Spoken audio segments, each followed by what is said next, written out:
Hi, my name's Christina and I'm your librarian here at Christina's Bookshelf, and I'm bringing you today one author but two short stories. This is kind of a surprise review. I hadn't planned on doing it and I've told nobody I'm doing it, so when it comes out it's surprise! What I have for you today is The Clockwork Menagerie and The Junk Mage, both by Elliot Cooper and published by 9 Star Press. The Clockwork Menagerie is already out and Junk Mage comes out July 4th. So, like I said, these are both short stories. Like, one of the ways I can really describe this to you, not, very original on my part, but I think it really, really fits, okay? These two short stories are stories of, like, phenomenal cosmic power and a teeny bitty reading space. I just brought you Aladdin. I hope you enjoyed. Clockwork Menagerie. First off, the cover, okay? The cover for both of these books. Little tidbit here. I think they are gorgeous and they just have like this kind of classy feel but very steampunky. They dazzle and they pop. They are so pleasing to the eye. So I told Elliot that his stories better match the cover. Surpassed. Hello. Some of the best things ever. And you're gonna look at the page count and you're gonna think, okay. But honestly, you're sitting in the doctor's office. This weekend, the 4th of July weekend, is travel, so if you're in the car, these are quick, fun reads. So, The Clockwork Menagerie, already out, came out May 23rd. This story is about Clement, who is an autosmith, and he makes mechanical automatons. Animal automatons, to be specific. He runs his own business, but his mind is very much a creative one and not a business one. And so, it's kind of struggling, and this worries Clement. And it also will worry you as the reader because immediately Elliot has you fretting about, is this business going to survive? Oh my gosh, what is going to happen? What's going to happen to Clement? What's going to happen to his assistant? In such a short time, you're worried. You're kind of panicked as to what's going to happen. And then there's this prominent figure that comes into play that gets you even kind of more panicking and just like, oh my gosh, oh my gosh, oh my gosh, oh my gosh. And then certain things happen, a certain character comes, and you're kind of like, I don't know how I feel about this. I don't know how I feel about this person. I don't know how I feel about anything from how Clement brings it into play. And you just kind of go through the emotions of skeptical to, I'm going to see where this is going to go, to at the end, I was happy. And I like being happy. It's not like a complete HEA, happily ever after, because we could build on this. Like, one day, he could maybe, I don't know, write a whole story about it, and I would be fine with that. And I think you as a reader will be fine with that.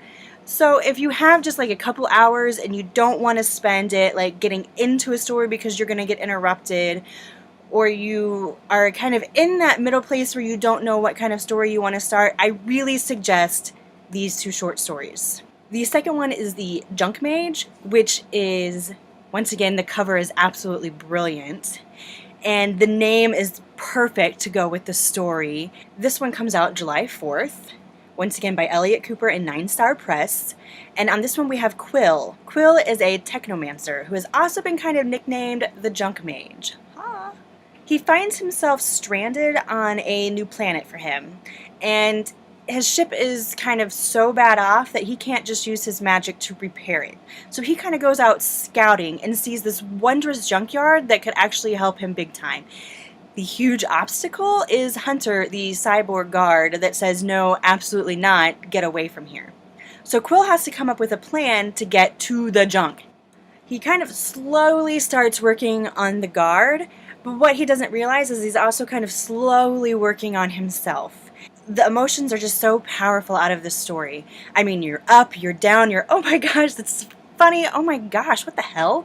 Just everything that happens. How did Hunter become a cyborg? Who exactly is Hunter? And then who does Hunter work for? Because, she is one crazy lady that dabbles in necromancy.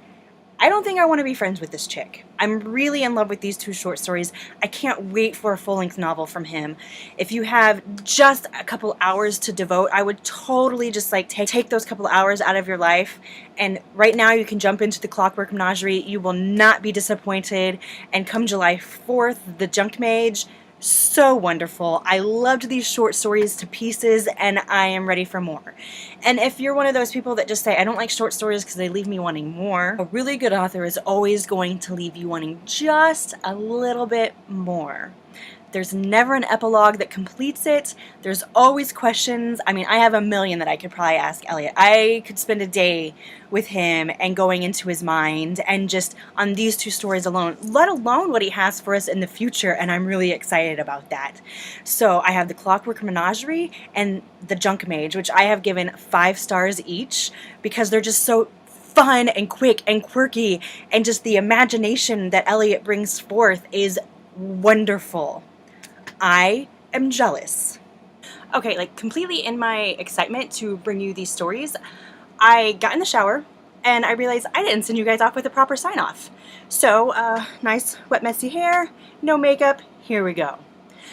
If you are interested in these books, what I'm going to ask a favor of you is to go to 9 Star Press's website, make a profile, and buy them from there. 1, you're supporting a small publishing company, which is really big right now. 2, Elliot gets more money. And 3, Amazon gets none. So, sorry for this. However, if you like what you've seen, please give me a like and a comment. You can also subscribe to my YouTube channel.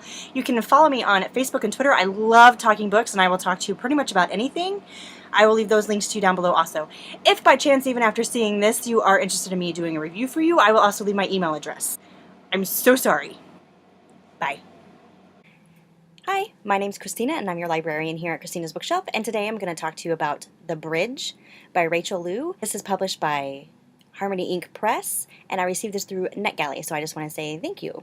Before I get started, I just want to point out that Rachel is a debut author, and that's one of my favorite things, is to find a new author. So congratulations, Rachel.